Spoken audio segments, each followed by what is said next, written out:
We kind of were down to Egyptian and Norse, and I was looking at both of these.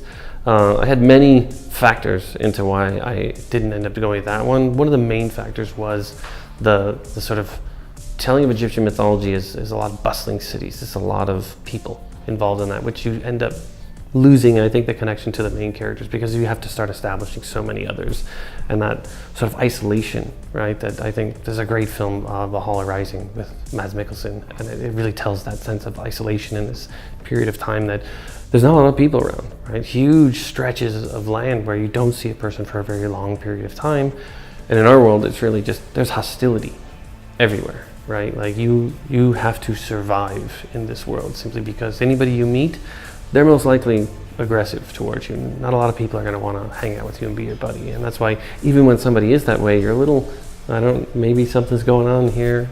But even when we started creating the concept of a companion in the game, we knew that he could not be somebody that you just have to babysit. Seems to be echoed in the audience every time they find out about Kratos having a son. Oh, it's going to be an escort mission. This is terrible. I don't want a kid following me around. And it's like we hear all those things because we said all those things.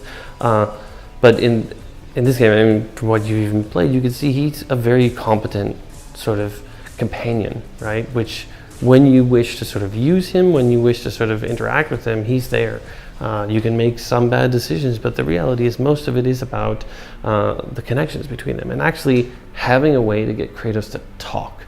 It leads to some really great moments. I think some really endearing sort of sweet moments that his limited communication is being called out by his son, you know, and his son impersonating him and making fun of him. Just, again, other things that we've had our kids do to us.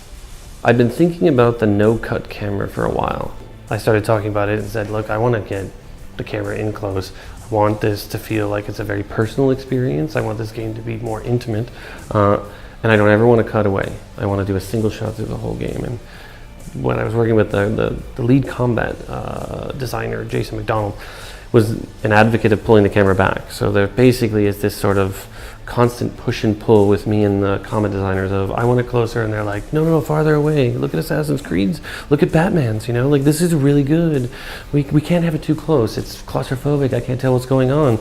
And he came back and said, okay, you're gonna laugh because I don't think any of our choices were right.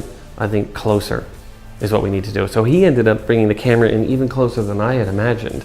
And he said, when I did this and I started playing, I realized it created a whole new dynamic. It created a whole new desire for battle awareness that we had not had with any of those cameras.